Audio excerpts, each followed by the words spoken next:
nada más por un tema de archivo, así que, ok, Esdras. Vamos a empezar en el libro de Esdras. Y eh,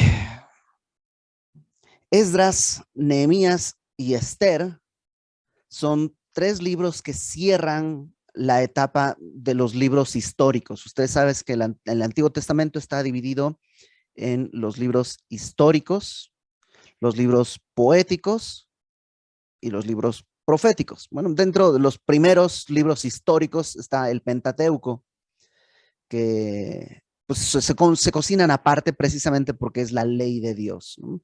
Pero son históricos porque narran la historia de cómo el pueblo de Israel se conforma. Eh, y estos tres libros son los últimos de esta etapa. Nos estamos adelantando muchos años a lo que estamos estudiando los miércoles. Los miércoles estamos en el primer libro de Reyes, es decir, no tanto en el inicio, pero sí dentro de la primera parte de la nación de Israel, ¿no? Ya hubo el primer rey, Saúl, ya hubo el rey David, ahora estamos en el rey Salomón, pero lo que sucede es que a la muerte de Salomón hay una guerra civil interna que divide el reino en dos, el reino del norte y el reino del sur. El reino del norte al final será conquistado por los asirios y el reino del sur aguantará un poquito más, pero no mucho más, y será conquistado por Babilonia. Ahora, si me acompañas a Esdras, capítulo 1, versículo 1, dice, en el primer año de Ciro, rey de Persia, y es donde, pues, primero nos comenzamos a preguntar, pues, Ciro, rey de Persia, ¿qué pasó? ¿No? Si me acompañas una página atrás en tu Biblia, en Segunda de Crónicas 36, al final de Segunda de Crónicas, dice, desde el verso 17, vamos a leerlo, Segunda de Crónicas 36, 17. Nos habla de cómo el pueblo era rebelde a los profetas, lo que Dios había enviado, Segunda de Crónicas 36, 17. Dice, por lo cual trajo contra ellos al rey de los caldeos, eso es el rey de Babilonia, que mató a espada a sus jóvenes en la casa de su santuario, sin perdonar joven, ni doncella, anciano, ni decrépito. O sea, cuando alguien te diga decrépito, no te espantes, está usando lenguaje bíblico, ¿ya? Eso es como que, mira, me habla como la Biblia, así, ¿no? Aquí dice, pero nomás por si acaso. Pero ni anciano, ni decrépito, todos los entregó en sus manos. Asimismo, todos los utensilios de la casa de Dios, grandes y chicos, los tesoros de la casa de Jehová y los tesoros de la casa del rey y de sus príncipes, todo lo llevó a Babilonia. Entonces, estamos viendo cómo de pronto está siendo conquistado todo, ¿no? Los jóvenes, hay una gran matanza y se llevan todos los elementos, verso 19, y quemaron la casa de Dios. El templo que estamos viendo como en Primera de Reyes con el rey Salomón, ese templo que se está edificando y que lo vimos un pedacito este miércoles pasado, fue quemado, consumido a fuego y destrozado. Destruyeron, dice además, la casa de Dios, rompieron el muro de Jerusalén y consumieron a fuego todos sus palacios, que es lo que vamos a ver este miércoles, como cuando Salomón edifica su casa y luego la otra casa y la casa de su esposa y todo eso devastado, consumido y destruido. Y destruyeron todos sus objetos deseables. Los que escaparon de la espada fueron llevados cautivos a Babilonia.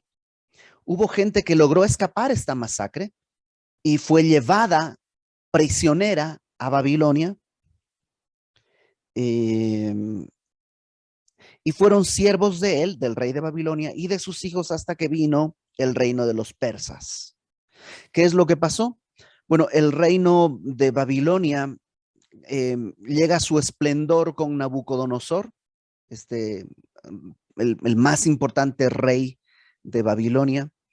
Pero después de Nabucodonosor, sus respectivos descendientes empiezan a tener cierto tipo de fallas y conflictos internos y el reino entero empieza a debilitarse hasta que es conquistado por el imperio persa.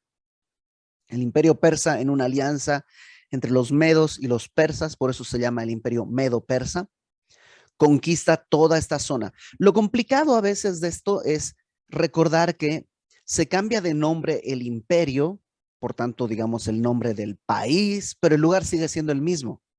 O sea, digamos, tú vives acá y esto se llama, no sé, Jerusalén, y estás en el reino de Judá, pero luego está conquistado por Babilonia. Entonces vives en Jerusalén, pero ya es el imperio babilónico. Y luego vienen los persas y dices, bueno, sigo viviendo en Jerusalén, pero es el imperio persa. Y luego vienen los griegos y sigues viviendo en Jerusalén, pero ahora eres griego. Y luego vienen los romanos y conquistan todo y ahora ya estás dentro del imperio romano. Es el mismo lugar, pero va cambiando de nombre por los distintos reinos que van tomando ese mismo espacio. Entonces, Babilonia es este imperio que luego es sometido por el imperio medo-persa. El imperio medo-persa es un imperio que va a ser muy grande y muy cruento, pero a la vez es la mano de Dios haciendo su obra. Ahorita lo vamos a ver a detalle. Nada más como chisme al costado, si alguna vez has oído de las guerras médicas, no tiene nada que ver con doctores y pandemia, sino las guerras médicas son precisamente las guerras entre los griegos y los medo-persas, que en realidad ya no había medos en ese tiempo, ya había puro persa, pero para los griegos dice, pues son medos, entonces se llamaron guerras médicas, ¿no? Y son las que están en las películas, ¿no? Las de 300 y todo esto, las guerras médicas. Ok, entonces regresemos por favor a Segunda de Crónicas, verso 21. ¿Para qué vino esto? Para que se cumpliese la palabra de Jehová por boca de Jeremías, ahorita vamos a ver eso, hasta que la tierra hubo gozado de reposo, porque todo el tiempo de su asolamiento reposó, hasta que los 70 años fueron cumplidos. Lo que nos muestra el texto es que hay varias razones que se tienen que dar para que Dios traiga esta disciplina tan grande. Recuerda, ¿cuál fue la disciplina? La nación entera fue destruida y fueron llevados a Babilonia. ¿Por qué? Bueno, uno es por la idolatría. Había mucha idolatría en el pueblo. Era muy común para esa época que tomaran dioses ajenos. Y yo siempre trato de imaginar por qué lo habrán hecho. Recordemos que no tenían un lugar de instrucción los judíos. Los judíos tenían un templo, pero el templo era un lugar de adoración.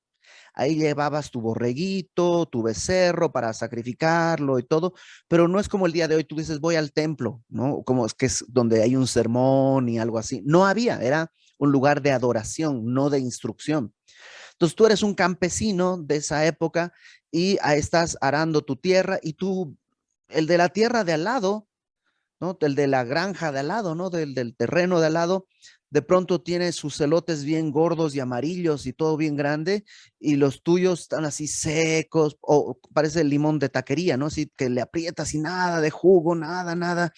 Y le preguntas, oye, ¿por qué tu terreno está mejor que el mío? Y te dice, pues es que ahora que fui aquí a la feria, encontré un ídolo, un señor que me vendió un ídolo así, lo puse en la tierra y mira todo lo que salió. Pues ¿dónde está? No, pues aquí te vas, todo Chapultepec, llegas a la glorieta a la derecha, ahí está. Entonces vas y te compras tu ídolo y lo pones en tu tierra y ahora ya eres un idólatra de ese ídolo. Pero no tenían instrucción.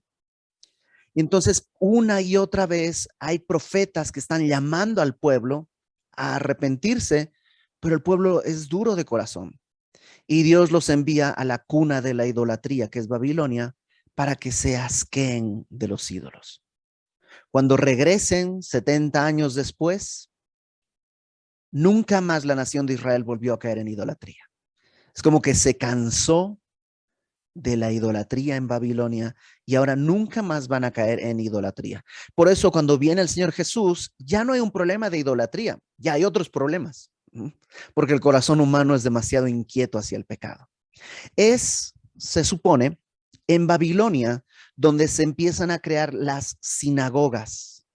Las sinagogas son lugares de instrucción. Es como si los judíos hubieran dicho, ok, esto no nos va a pasar otra vez, ¿no? Por la ignorancia nos íbamos tras los baales y los ídolos y los dioses, pero ahora vamos a instruir al pueblo. Nacen las Babilonias y nacen también los fariseos, que son los que están tratando de vivir según la ley, que en principio eran cosas buenas.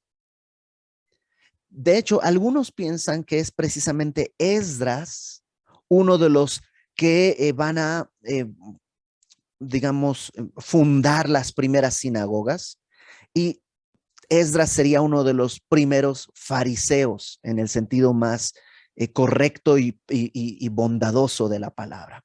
El problema va a ser que, pues, tú ya sabes que el asunto del pecado no tiene que ver con la circunstancia, ¿no?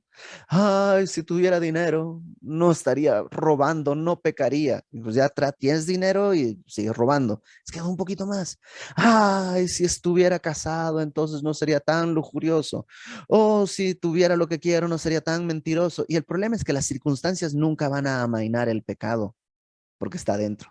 Entonces ya tienen instrucción, ya tienen todo, y ahora lo que pasa es que los fariseos son ellos sus propios dioses, y cuando viene Jesús no lo reconocen porque no se ajusta a sus estándares, etcétera. Ok, entonces esa es la primera razón por la que Dios manda a toda la nación al exilio.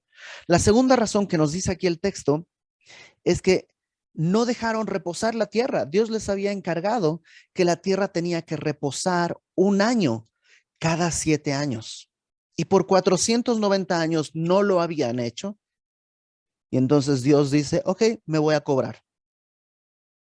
Y los expulsa de su tierra por 70 años, mientras, digamos, cobra esos años que la tierra no había reposado. Eso es lo que dice acá. Verso 21, que se cumpliese la palabra de Jehová por boca de Jeremías hasta que la tierra hubo gozado de reposo, porque todo el tiempo de su asolamiento reposó hasta que los 70 años fueron cumplidos. Verso 22. Mas al primer año de Ciro, rey de los persas, recuerda, Babilonia ya cayó y ahora comienza el reino o el imperio persa sobre lo que era Babilonia. Y ahora Ciro, el rey persa, está en el gobierno y dice que al primer año de Ciro, rey de los persas, para que se cumpliese la palabra de Jehová por boca de Jeremías, Jehová despertó el espíritu de Ciro. Ahí está la clave. Ciro no era especial en sí mismo. Dios despierta su espíritu. Es una obra de gracia de Dios. Es un rey pagano, sí, pero es el rey. A veces pensamos, ay, nos va a ir bien con un presidente cristiano, nos va a ir con un presidente cristiano. Ya se intentó. O sea, toda la Edad Media es un rey tras otro rey cristianos, y las cosas fueron terribles. Dios usó un rey pagano, despertó su espíritu, el Ciro, rey de los persas, el cual hizo pregonar de palabra y también por escrito por todo su reino, diciendo, así dice Ciro, rey de los persas, Jehová, el Dios de los cielos, me ha dado todos los reinos de la tierra. Este es un extranjero y está diciendo, ok, yo tengo eh, todo esto porque Dios me lo dio. Jehová, el rey, me ha dado todos los reinos de la tierra y él me ha mandado que le edifique casa en Jerusalén. El templo había sido destruido 70 años atrás y ahora dice, Dios me ha pedido que edifique casa. ¿Por qué? Porque no es posible vivir sin sacrificios. Perdón, no era posible. El día de hoy ya es posible. ¿Por qué? Porque un cordero sin mancha fue ofrecido por nosotros. Pero antes no era posible. Entonces tenía que haber un lugar y ese lugar es el templo. Entonces cuando viene la restauración, lo primero que hay que restaurar es el templo. Porque tiene que haber un lugar para la adoración a Dios. Entonces dice este rey, tengo que edificarle casa que está en Judá, ahí en Jerusalén, que está en Judá. Quien haya entre vosotros de todo su pueblo, sea Jehová su Dios con él y suba. Y parece que se le acabó la tinta. Ahí como que, a ver, ¿ah? y suba, ¿no? Como cuando estás en Zoom y ¿no? Así como que, ¿qué pasó? ¿Por qué se corta esto así? Bueno, porque tenemos que dar vuelta a la página y en Esdras retomar la historia. Y Esdras dice, en el primer año de Ciro, rey de Persia, para que se cumpliese la palabra de Jehová por boca de Jeremías, despertó Jehová el espíritu de Ciro, rey de Persia, el cual hizo pregonar de palabra. ¿Te das cuenta que es casi palabra por palabra lo que está copiado? Pregonar de palabra y también por escrito por todo su reino, diciendo, así ha dicho Ciro, rey de Persia, Jehová, el Dios de los cielos, me ha dado todos los reinos de la tierra y me ha mandado que le edifique casa en Jerusalén, que está en Judá. Quien haya entre vosotros de su pueblo, sea Dios con él y suba a Jerusalén, que está en Judá, y edifique la casa a Jehová, Dios de Israel. Él es Dios, la cual está en Jerusalén. Y aquí ya entendemos la historia. Lo que está diciendo Ciro es, judíos, es tiempo de regresar, vayan y edifiquen el templo. Nos saltan dos preguntas. La primera es esto de para que se cumpliese lo que había dicho por Jeremías, ¿no? ¿Qué es lo que Jeremías había dicho? Acompáñame, por favor. Primero, antes de ir a Jeremías, vamos a Isaías 44. Isaías está alrededor de 100 años antes de Jeremías. En tu página, en tu Biblia, está un poquito antes de Jeremías. Isaías 44. Isaías 44 dice así.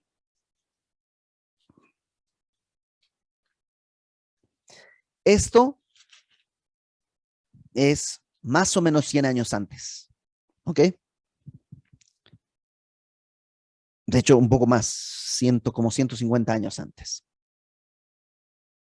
Y 3 días más o menos. Verso 24, Isaías 44, verso 24.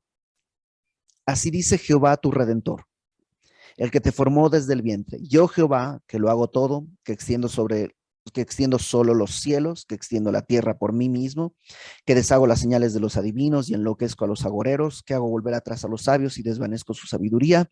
Yo, el que despierta la palabra de su siervo y cumple el consejo de sus mensajeros, que dice a Jerusalén, serás habitada. Ten en cuenta que cuando Isaías está escribiendo esto, Jerusalén está intacta.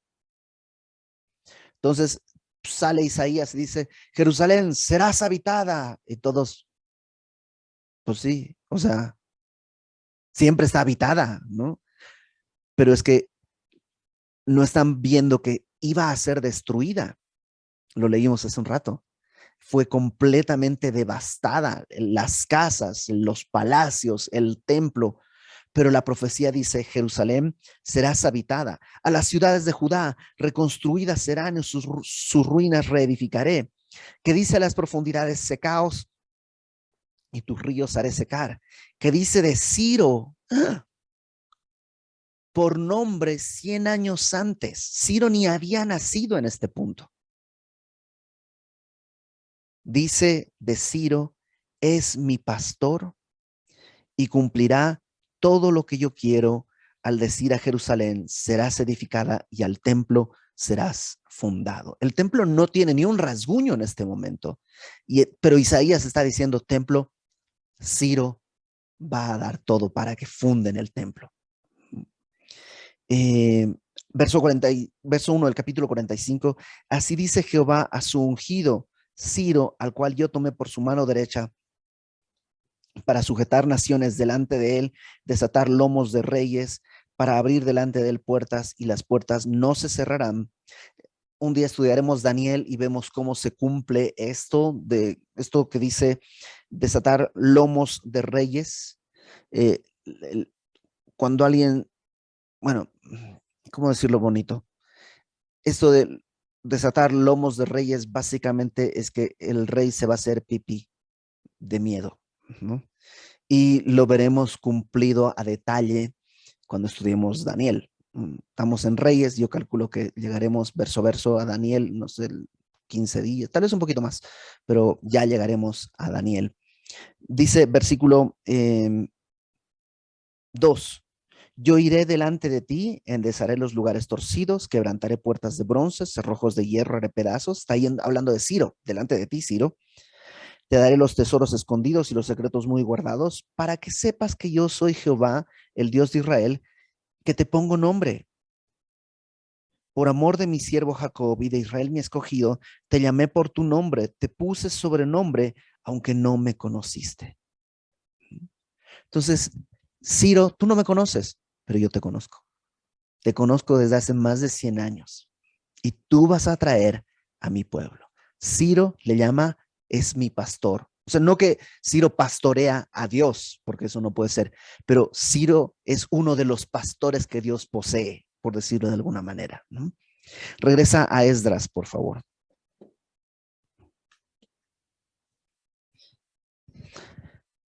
Eh, yo creo, y esto es pura especulación, no tenemos ninguna razón bíblica para esto, pero yo creo que es cuando Ciro llega y conquista Babilonia, Daniel está ahí.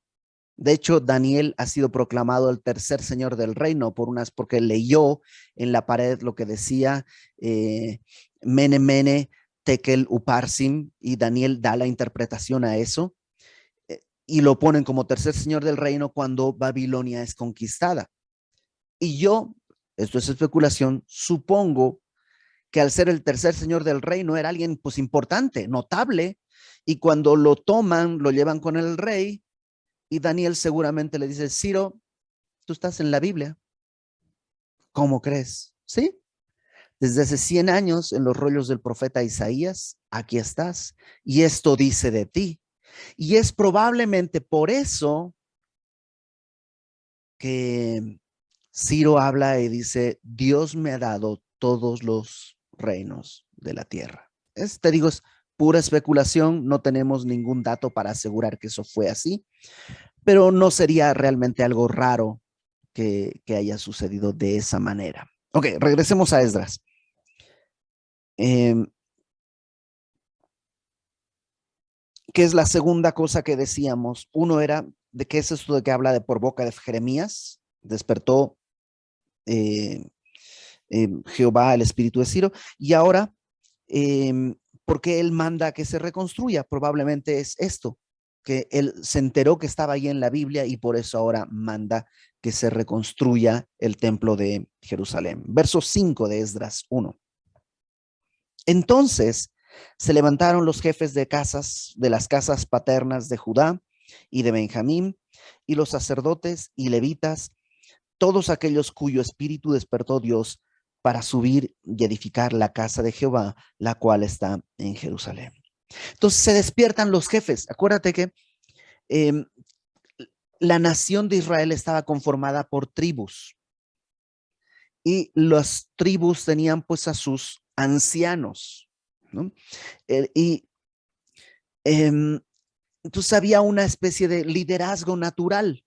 Pues los ancianos eran los líderes y ellos son los que llaman a todos para que ahora regresen. Pero no solo es que son de las tribus, sino lo esencial, dice ahí, es que Dios despertó su espíritu. Y lo que me llama la atención es que, ok, Ciro no conoce a Dios, es un incrédulo, va. Pero estos son del pueblo escogido. ¿Por qué Dios tiene que despertar su espíritu también? Porque todos lo necesitamos. No solo Ciro. A lo mejor tú eres creyente y cristiano desde hace 30 años y todavía necesitas que Dios despierte tu espíritu. Nada más que Dios puede despertar nuestro espíritu. No sé si tú te acuerdas cuando recién le entregaste tu vida al Señor y a lo mejor a lo largo de los años se ha seguido igual, pero es probable que en algún momento hayas apagado un poco tu espíritu por el Señor. que al principio te levantabas y antes de revisar Facebook, dices, no había Facebook. Bueno, antes de cualquier otra cosa, agarrabas y leías tu Biblia y orabas. Y ahora a lo mejor lo haces, pero mecánicamente, o a lo mejor ya ni lo haces. Y no es fuerza de voluntad.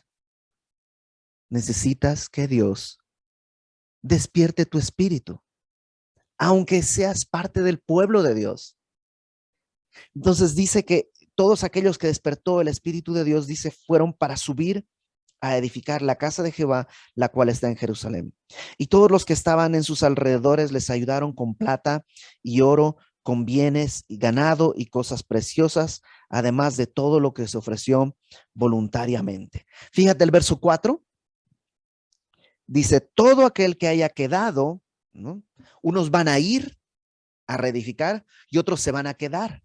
Y los que se hayan quedado, dice, en cualquier lugar donde more, ayúdenle los hombres de su lugar con plata, oros, bienes, ganados, además de ofrendas voluntarias para la casa de Dios, la cual está en Jerusalén.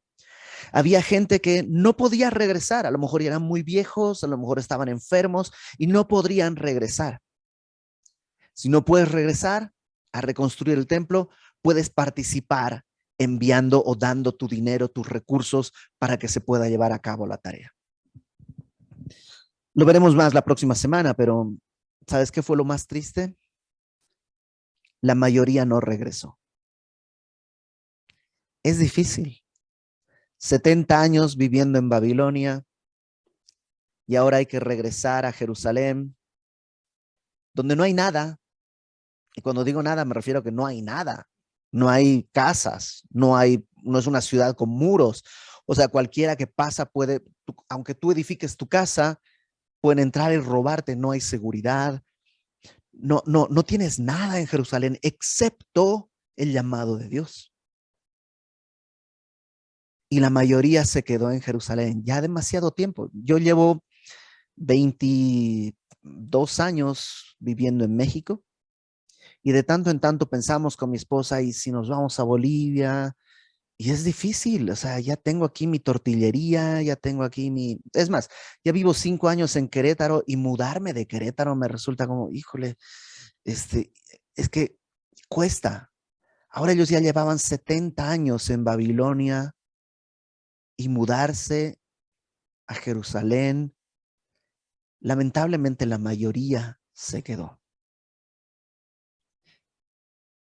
Pero algunos de ellos, dice, dieron oro, cosas preciosas, etcétera, etcétera. Versículo 7.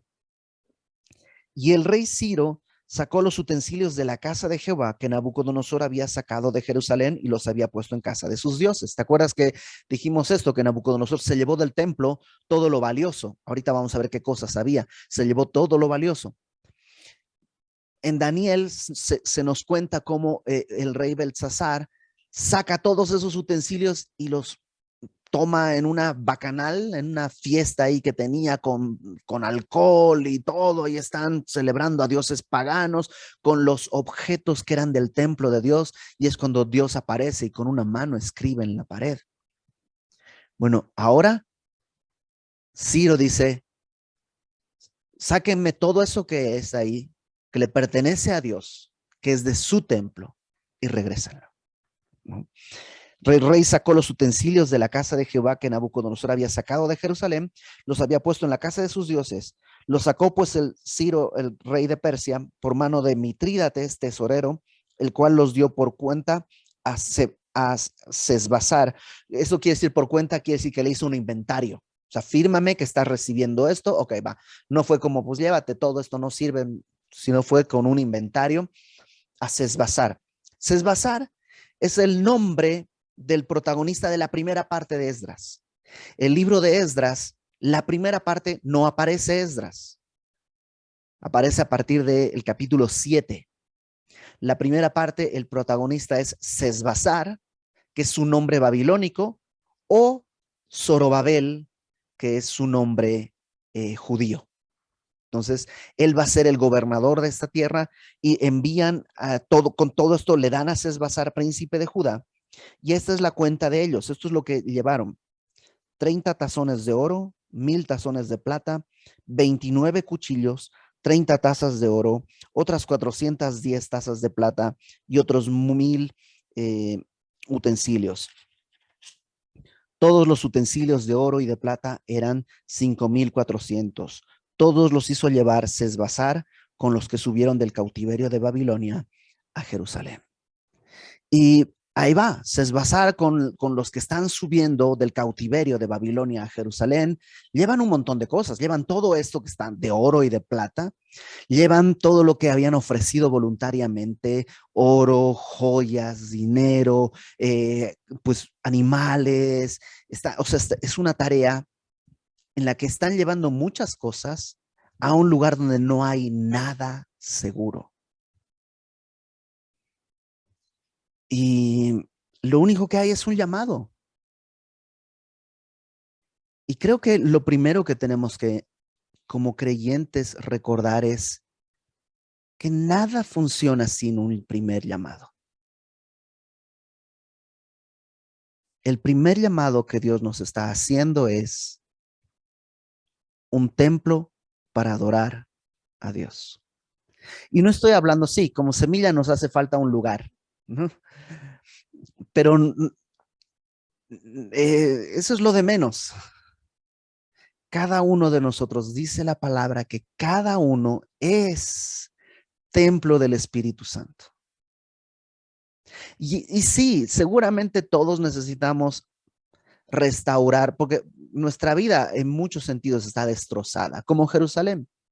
Vino el pecado y arrasó y quemó con fuego todo. Y los palacios, yo tenía mis talentos y ahora mis talentos al servicio del pecado nada más produjeron cenizas. Y mis deseos y mis sueños y todo el pecado lo ha destrozado y ha quedado destruido. Sí hay mucho que reconstruir, pero tiene que empezar con un llamado a reconstruir el lugar de adoración. Fuimos creados para adorarle. Hay muchas cosas que podemos hacer por Dios. Claro que sí. Pero si no son para adoración, entonces no sirven. Lo dijo desde el aspecto económico el Señor Jesús, esa viuda que puso 2 blancas, o sea, 2 centavos, porque eran de corazón y para adoración, fueron más valiosos que 10 millones de dólares que pueda poner el señor Slim. Un lugar de adoración. Lo primero que Dios quiere que reconstruyamos, y de eso habla todo el libro de Esdras, es que fuimos creados para adorar y la reconstrucción de nuestra vida no puede empezar en otro lugar. Yo sé que todos tenemos sueños y deseos y cosas y planes, pero comienza con lo primero. ¿Cómo adoro a Dios? Hay muchas maneras. La primera es santifica tu vida. Yo sé que hay cosas que estás haciendo, que yo estoy haciendo, que no deberíamos estar haciendo. Y que sabes que no, y que yo sé que no. Y solo quema el templo. A lo mejor es tiempo de dejar de prenderle fuego. ¿Cómo? ¿Cómo se apaga el fuego? Con agua. Ven al agua de la palabra. Vuelve a leer tu Biblia. Tómala desde el principio, sencillamente, tranquilamente. No es competencia, no tienes que leer 10 capítulos al día. Tienes que leer un versículo, pero mastícalo bien. Dale gracias a Dios, acostúmbrate a vivir con gratitud en tu corazón delante de Dios. Adórale. Ponte de rodillas. Si tu cuerpo te permite, a veces decimos, es que los semillosos no somos muy religiosos. No hay mejor utilidad para nuestras rodillas que para ponerse de rodillas delante de Dios. Y semana a semana iremos viendo todo lo demás, ¿no? Todo comienza con un llamado. Una cosa que Dios está diciendo. Vamos a orar. Señor, el mismo llamado que tú hiciste a tu pueblo en aquel tiempo a reconstruir el lugar de adoración, nos lo haces hoy. Y yo sé que todos necesitamos adorarte más y adorarte mejor. Que las comodidades de Babilonia, Señor, no nos seduzcan.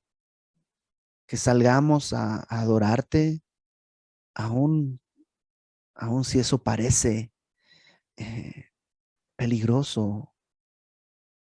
Que con tu llamado sea suficiente, Señor. Y que así tú seas exaltado. Danos fe para hacerlo, Señor. No queremos despedir a los que comienzan a adorarte. Queremos caminar con tu pueblo adorándote. No queremos, Señor, simplemente ver tu obra. Queremos ser parte de la obra que estás haciendo. Gracias por tu cuidado, porque hasta el día de hoy nos has sostenido. Perdónanos, Señor, si en nuestro día a día tú ya no eres lo primero. Perdónanos y transfórmanos. Restaura nuestro corazón, Señor. Te lo rogamos en el nombre de Jesús. Amén.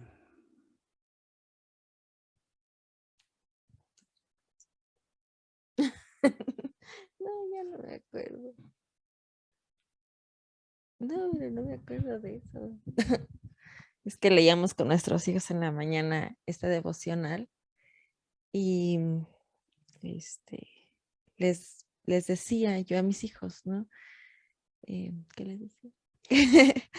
Que ya no, porque realmente los judíos, ¿no? Llegaron aquí pues por sus consecuencias, ¿no? Y a veces, viendo ahorita el estudio que mi esposo daba, así le puse, ¿no? A veces creemos que no pasa nada, ¿no? Así como que no, dejamos carne, dejamos un pecado, murmuras, chismeas, piensas mal, pero como está en ti, a veces creemos que no pasa nada, ¿no? Que no va a salir, que no va a dar una consecuencia y sí pasa nada, ¿no? O sea, nos va alejando de ese lugar de adoración y llega un punto donde vemos la ruina y realmente, pues ya mejor nos acomodamos en la carne, ¿no? Es más fácil quedarnos, es más fácil ya no regresar porque es difícil reconstruir algo que estaba muy bonito que ya se derrumbó. Y les decía a mis hijos que no, tienen que siempre regresar y saber que Dios les va a ayudar a regresar, porque a veces es difícil saber por dónde empiezo a regresar a Dios, ¿no? Y aquí el que empezó es Ciro, alguien que ni cree en el Señor, y Dios usó a Ciro para llevar a su pueblo a regresar a adorar al Señor, ¿no? Y bueno, hemos conocido, mi esposo y yo, personas que pues caen en pecado y se dejan ir al pecado, o sea, en vez de cuando son cachados, en vez de regresar y arrepentirse, dicen, no, pues ya la regué, pastor, ya, pues mejor, pues mira, ya me quedo aquí en el mundo, ya me voy dejo a mi familia, porque ya, o sea, ¿cómo regresaría yo? ¿Cómo haría lo distinto? ¿Ya para qué? ¿No? Y a veces en nuestro corazón puede haber eso de, ¿ya para qué? ¿No? Y no, o sea, el estaba ahorita leyendo que leíamos Crónicas, un poquito más antes de lo que empezamos a leer, un versículo antes decía que el pueblo había menospreciado la palabra, se habían burlado de los profetas y habían hecho escarnio de la palabra del Señor. Y a lo mejor no lo hemos hecho tan directamente a veces, ¿no? Pero cuando a veces valoramos más otro consejo humano que la palabra del Señor, le damos más peso a algo que dice un influencer, ¿no? Que la palabra del Señor, pues hacemos eso, es escarnio de la palabra, menospreciamos. Y dice en el versículo 3 de Esdras, Ciro dice, Él es Dios. No se regresen porque Él es Dios. Y es el paso que tenemos que hacer. No importa dónde estemos, les decía a mis hijos, recuerden quién es Dios. Porque no se trata de que están en Babilonia, bueno, ellos sí, para pagar, ¿no? La tierra y todo, pero nosotros no sufrimos para pagar porque no podríamos, aunque viviéramos lo que viviéramos, no pagaríamos nuestro pecado. Jesús paga, es el único que puede pagar nuestro pecado. Nosotros, de alguna manera, a veces Dios nos deja las consecuencias para aprender, para purificarnos, para hartarnos de los ídolos, para hartarnos de nuestra carne, para poder adorar mejor al Señor. Entonces, nunca nos quedemos exactamente, ¿no? Sino creamos que siempre es un punto, le digo a mis hijos, siempre se puede empezar, siempre se puede regresar, ¿no? Puestos los ojos en Jesús. Eso. Pues